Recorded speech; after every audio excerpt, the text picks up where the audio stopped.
right, we're still defining and using sequences. We're on example 4, modeling real life. You work in a grocery store and stack apples in the shape of a square pyramid with 7 layers. Write a rule for the number of apples in each layer. Then graph this sequence. And B part says you want to restack the apples in the same shape, but with 9 layers. How many additional apples do you need? All right, so think about what a square pyramid is. A square pyramid has a square base. This doesn't really look like it, but it has a square base, and then each side is a triangle. But anything to do with a square is side times side. So thinking about the area, you've got side squared to give you the area of a square. So it says that we already have 7 layers. And the first thing we want to do is write a rule for the number of apples in each layer. Then graph the sequence. All right, so the first layer, you can see the first layer has 1 apple, but you also know that 1 squared equals 1. So just thinking about the square pyramid here. So the next layer would be 2 times 2, so 2 squared, or 4. And then 3 squared, or 9. 4 squared is 16. 5 squared is 25. And you know it's going to continue. Now, where did we get the squared from? Again, a square pyramid. To have a square, it's got to be side times side, or side squared. So each side, if there's 2 apples, it's 2 by 2. If there's 3 apples, it's 3 by 3. 4 apples is 4 by 4, and so on.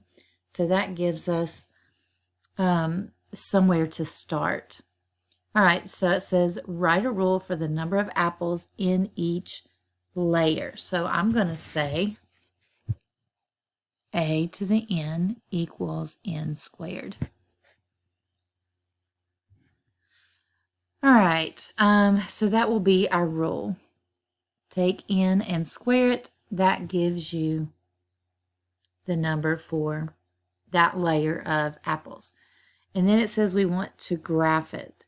So if we graph it, let me get some graph paper real quick. All right, I got some graph paper here, and we know that our first term is 1. So we know we're going to have a point 1, 1. We know our second point is 4. So you can make a table if you want. I'm just going to list these as ordered pairs. Our third term is 9, and our next term, our fourth term, is 16, and our fifth term is 25. So if we want to graph these, we can come over to our graph paper here. So we can see this goes 1, 2, 3, 4. These goes by ones. And this is 16, so that means this is 4, 8, 12, 16, 20, 24, 28, 32. So these are going by 4s, and these are going by 1s. So knowing your scale, that's always good when you're graphing points. So 1, 1, this is 1, this is 4. So that means 1, 1 is going to be down here somewhere. All right, 2, 4. Let's see, 3, 9, so 3, 4, 8, 9 would be just above 1/4 of the way between 8 and 12. And then we've got 4 and 16, and 5 and 25. So here's 16, 20, 24, 25 would be just above that line. So there we have that curve. You can see how that's going to be curved up like a quadratic, because this is something squared, x squared. All right, those dots are small, but hopefully you can see that. You can graph your own on your notes as you follow along. All right, so it says write a rule for the number of apples, then graph the sequence. Okay, so we wrote a rule We graph the sequence. B part says you want to restack the apples in the same shape, but with 9 layers. How many additional apples do you need? Well, we were given 7 layers. Now we need 9 layers. So we're missing rows 8 and 9. So if we come down here and we look at our pattern and we say 8 squared, so we're going to have 8 squared. 8 squared is 64. And then we have 9 squared for row 9. 9 squared is 81. To find the additional amount of apples needed, we have to add these 2 extra rows because we're given 7 layers and we want to have 9 layers now. So we're going to have 64 plus 81.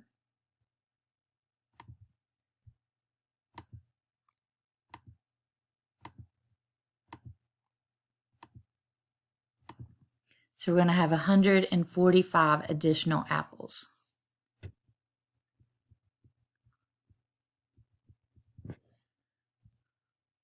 I already forgot what I said, 145.